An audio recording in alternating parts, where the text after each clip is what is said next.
Hello students, welcome to the channel.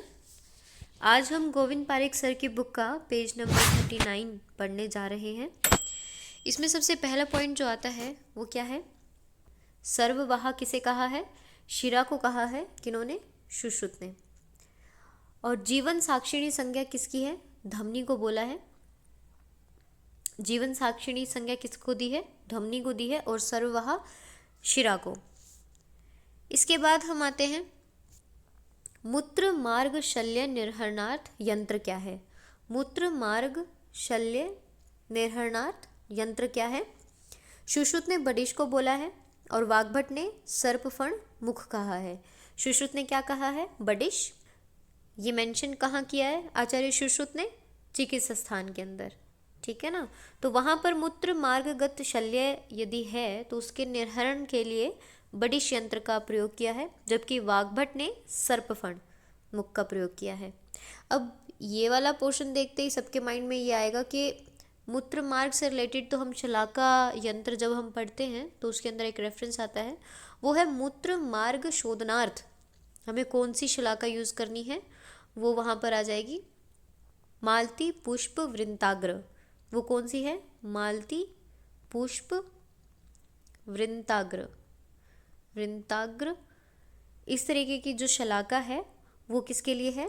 मूत्र मार्ग विशोधनार्थ, मूत्र मार्ग शोधन के लिए, ठीक है ना। मूत्र मार्ग शोधनार्थ कौन सी है? मालती पुष्प वृंताग्र। जबकि मूत्र मार्गगत शल्य का निर्हरण यदि हमें करना है तो आचार्य सुश्रुत ने बडिश यंत्र बोला है और वाग्भट ने सर्पफण मुख बोला है। इसके बाद है मूढ़ गर्भ की गति। मूढ़ गर्भ की गति कितनी बताई है? 8, जबकि मूढ़ गर्भ के भेद कितने बताए हैं? 4 बताए हैं, ठीक है ना। 8 तो गतियां हैं, ठीक है। आचार्य सुश्रुत ने मेंशन कर रखे गति जो है वो 8 है, जिनमें से लास्ट 2 को उन्होंने असाध्य बोला है, जबकि भेद जब हम करते हैं मूढ़ गर्भ के तो वो 4 चले जाते हैं, जिसमें वो बीजक कील वो वाले सारे आते हैं, ठीक है ना। तो वो मूढ़ गर्भ के भेदों में 4 हैं और मूढ़ गर्भ की गतियां 8 हैं। अब हम आते हैं बाल ग्रह पर। बाल ग्रह आचार्य चरक ने तो मेंशन ही नहीं किया है ना। आचार्य सुश्रुत ने 9 बोले हैं। इसके अलावा भाव प्रकाश ने, योग रत्नाकर ने और माधव ने, इन तीनों ने भी 9 ही बताए हैं।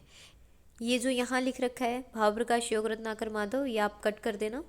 इन्होंने 9 ही बताए हैं आचार्य सुश्रुत वाले, ठीक है ना। भाव प्रकाश, योग रत्नाकर और माधव और आचार्य सुश्रुत, इन्होंने 9 बताए हैं। हारित ने 8 बोले हैं, काश्यप ने 10 बोले हैं, जबकि वाग्भट ने 12 बताए हैं। वाग्भट ने कितने बताए हैं? 12 बताए हैं, ठीक है ना। फिर से देखते हैं बाल ग्रह। आचार्य चरक ने वर्णन ही नहीं किया है। आचार्य सुश्रुत, इसके अलावा भाव प्रकाश, योग रत्नाकर और माधव, इन तीनों ने प्लस में सुश्रुत ने 9 बताए हैं। हारित ने 8, काश्यप ने 10 और वाग्भट ने कितने बताए हैं? 12 बताए हैं, ठीक है। ये हो गए हमारे बाल ग्रह। अब एक रेफरेंस आता है त्रिरात्र से रिलेटेड। त्रिरात्रम परम तस्य जंतुर भवति जीवित। ये कथन कहाँ कहाँ का संदर्भ है? आचार्य चरक ने इसे किसके लिए बोला है? रोहिणी के लिए बोला है। आचार्य चरक ने रोहिणी के लिए कहा है। काश्यप ने क्या कहा है? कूटपाकल सन्निपातक हेतु, ठीक है। उन्होंने ना सन्निपातक के कितने जितने भी उन्होंने डिवीजन बताए हैं आचार्य काश्यप ने, सबका कुछ ना कुछ नाम उन्होंने बोला है। तो जो कूटपाकल सन्निपात है उसके अंदर ये वाला रेफरेंस आता है त्रिरात्रम परम तस्य। माधवकर ने ऐसे ही 3 से रिलेटेड त्रिहात जीवित भेषजम, ये किसके लिए बोला है? शंखक के लिए बोला है। किसके लिए बोला है? शंखक के लिए कहा है, ठीक है। फिर हम आते हैं नेत्रमंडल। आचार्य सुश्रुत ने नेत्रमंडल 5 कहे हैं, वाग्भट ने 4 बोले हैं। अब देखो, नाभि और हृदय के मध्य गोपुच्छवत उभार अगर हो जाता है तो उसे बदगुदोदर कहेंगे। नाभि के नीचे अगर गोपुच्छाकार उभार होता है तो वो परिस्राव्युदर या छिद्रोदर का लक्षण है। जैसे देखो, ये कोई एक पर्सन है, ठीक है, ये हमने बना दिया। यहाँ हृदय है, यहाँ नाभि है, ठीक है। हृदय और नाभि के मध्य गोपुच्छवत उभार हो रहा है तो वो बदगुदोदर, बंद गया ना सब कुछ, वहाँ पर सब कुछ रुक गया है ना, तो बीच में होगा।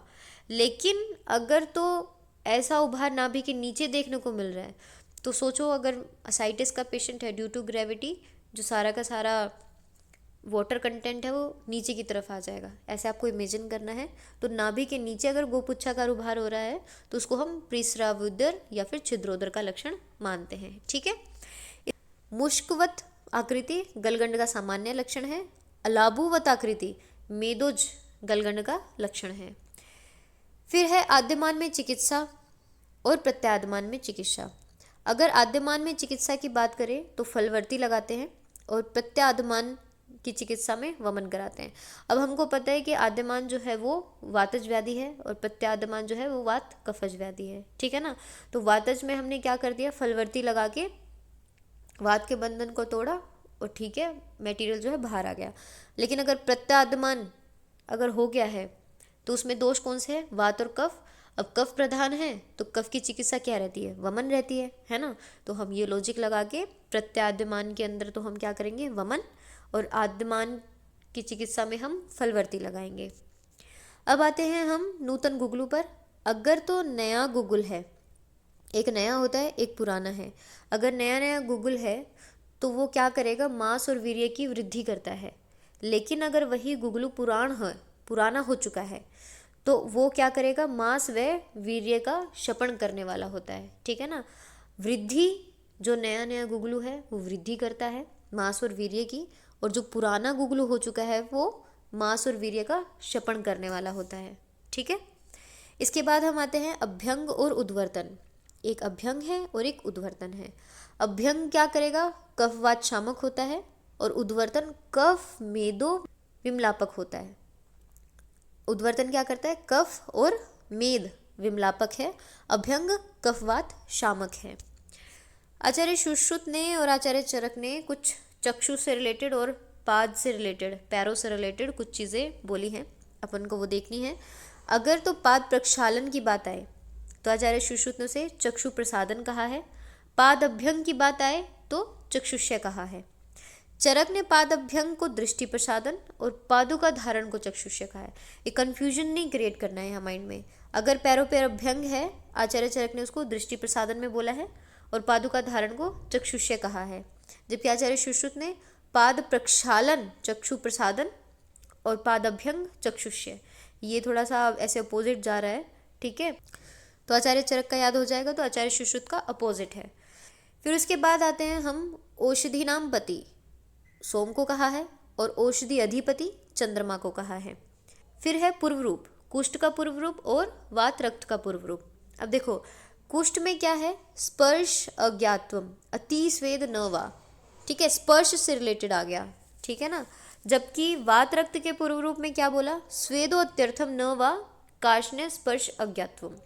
अगर तो स्वेद से रिलेटेड और फिर बाद में स्पर्श वाला वर्ड आ रहा है तो हम वात रक्त पर लगाएंगे निशान। ठीक है ना।